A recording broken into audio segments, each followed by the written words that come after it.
ओम नमो भगवते वासुदेवाय. तर आपण श्रीमद भागवत महापुराण पाहत आहोत आणि त्यातील हा आपला 6वा स्कंद. 6व्या स्कंदातील अध्याय 12वा. 12व्या अध्यायामध्ये आपण वृत्रासुराचा वध पाहणार आहोत.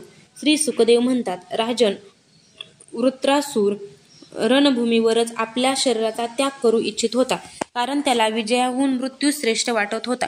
म्हणून प्रलय काळातील पाण्यात कैटभासूर भगवान विष्णूवर जसा धावला होता, तसा हा सुद्धा त्रिशूल घेऊन इंद्रावर तुटून पडला.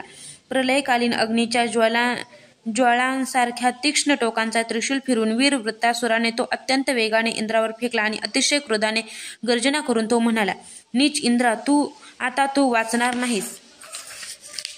तो भयंकर त्रिशूल ग्रह आणि उल्काप्रमाणे गोल फिरत फिरत आकाशातून आपल्याकडे येणार आहे असे पाहूनही इंद्राने विचलित न होता त्रिशूळाबरोबरच वासुकी नागासारख्या असलेल्या वृत्रासुराचा विशाल बाहू 100 गाठी असलेल्या आपल्या वज्राने तोडून टाकला. एक हात तुटल्याचे पाहून वृत्रासुराला अत्यंत राग आला. वज्रधारी इंद्राजवळ जाऊन त्याने त्याच्या हनुवटीवर आणि ऐरावतावर परिघाने असा आघात केला की इंद्राच्या हातातून ते वज्र खाली पडले. वृत्रासुराचा हा अत्यंत अलौकिक पराक्रम पाहून देव, असुर, चारण, सिद्धगण इत्यादी सर्वजण त्यांची प्रशंसा करू लागले. परंतु इंद्रावर आलेले संकट पाहून तेच लोक वारंवार हाय हाय करून मोठ्याने आक्रोश करू लागले.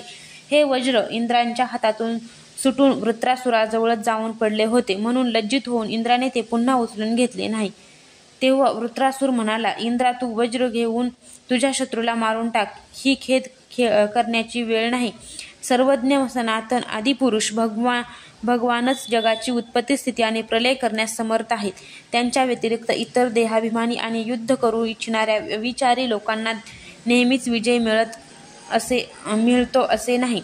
हे सर्व लोक आणि लोकपाल जाळ्यात अडकलेल्या पक्ष्यांप्रमाणे ज्यांच्या अधीन होऊन ही कृत्य करतात, तो काळच सर्वांच्या जय पराजयाचे कारण आहे. तो काळच मनुष्याचे मनोबल, इंद्रियबळ, शरीरबळ, प्राण, जीवन आणि मृत्यूच्या रूपात असतो. ते न कळाल्यामुळे मनुष्य जड शरीरालाच सर्वांचे कारण समजतो. इंद्रा जशी लाकडाची बाहुली आणि यंत्रांचे हरी नाचविणाऱ्याच्या हातात असतात, त्याचप्रमाणे सर्व प्राणी भगवंताच्या अधीन असतात असे समज. भगवंताच्या कृपेशिवाय पुरुष, प्रकृती, महतत्व, अहंकार, पंचमहाभूते, इंद्रिय आणि अंतःकरण चतुष्टय हे कोणीही या विश्वाची उत्पत्ती इत्यादी करण्यास समर्थ होऊ शकत नाहीत. भगवंतच सर्वांचे नियंत्रण करतात. हे ज्यांना माहीत नाही तेच या परतंत्र जीवाला स्वतंत्र करता भोक्ता मानतात. वास्तविक स्वतः भगवंतच कडूनच प्राण्यांची निर्मिती आणि संहार करतात. जसे इच्छा नसताना सुद्धा काल प्रतिकूल असताना मनुष्याला अपकीर्ती इत्यादी प्राप्त होतात, त्याचप्रमाणे काल अनुकूल असताना, इच्छा नसताना सुद्धा त्याला आयुष्य, लक्ष्मी, यश, ऐश्वर्य इत्यादी भोग मिळतात. म्हणून यश, अपयश, जय पराजय, सुख दुःख, जीवन मरण यांपैकी कशाचीही इच्छा अनिच्छा न ठेवता सर्व परिस्थितीत समभावाने राहावे. सत्व, रज आणि तम हे गुण प्रकृतीचे आहेत, आत्म्याचे नाहीत. म्हणून जो मनुष्य आत्मा हा केवळ त्याचा साक्षी आहे हे जाणतो, त्याला त्या गुणांचे बंधन नसते. हे इंद्रा, तू माझा हात आणि शस्त्र तोडून मला दुर्बल केले आहेस, तरी सुद्धा मी तुझे प्राण घेण्यासाठी यथाशक्ती प्रयत्न करीत आहेच. हे युद्ध हा एक जुगारच आहे. यामध्ये प्राणांची बाजी लागते, बाणांचे फासे टाकले जातात आणि वाहने हा पट आहे. यामध्ये कोणाचा विजय होईल आणि कोण हरेल हे कळत नाही. श्री सुखदेव म्हणतात, वृत्रासुराच्या या निष्कपट वचनांची इंद्राने प्रशंसा केली आणि वज्र उचलले. यानंतर निगर्वीपणाने हसत तो म्हणाला. इंद्र म्हणाला, हे दानवराजा, तू खरोखरच सिद्ध पुरुष आहेस, म्हणून तुला अशी बुद्धी झाली. तुझे धैर्य, निश्चय आणि भगवत भाव अत्यंत विलक्षण आहे. तू सर्व प्राण्यांचे सहृदय आत्मस्वरूप जगदीश्वरांचा अनन्य भक्त आहेस. लोकांना मोहित करणाऱ्या भगवंताच्या मायेला तू निश्चितच पार केले आहेस. म्हणूनच तू तुझा असुरी स्वभाव सोडून साधू पुरुष झाला आहेस. तू रजोगुणी प्रकृतीचा असूनही विशुद्ध सत्व स्वरूप भगवान वासुदेवांमध्ये तुझी बुद्धी स्थिर आहे. ही खरोखरच मोठी आश्चर्याची गोष्ट आहे.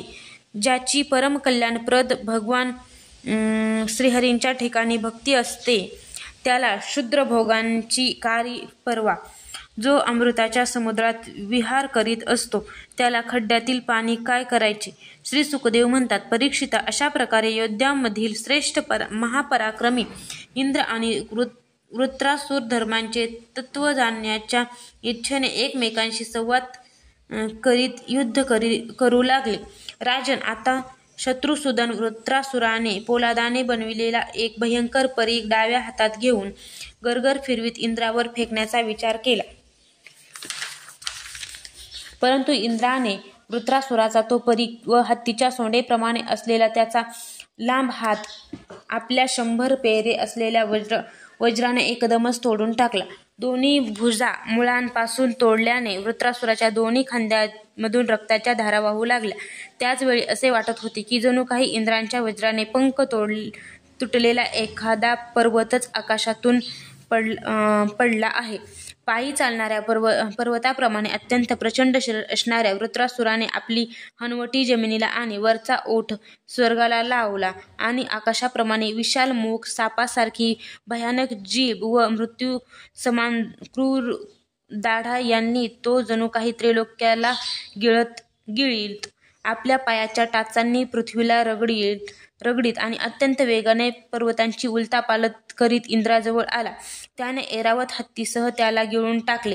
जणू एखाद्या बलवान अजगराने हत्तीलाच गिळावे. तेव्हा प्रजापती महर्षी यांच्यासह देवांनी जेव्हा वृत्रासुराने इंद्राला गिळलेले पाहिले तेव्हा ते अत्यंत दुःखी झाले आणि अरे रे, हा फार मोठा अनर्थ झाला असे म्हणत विलाप करू लागले.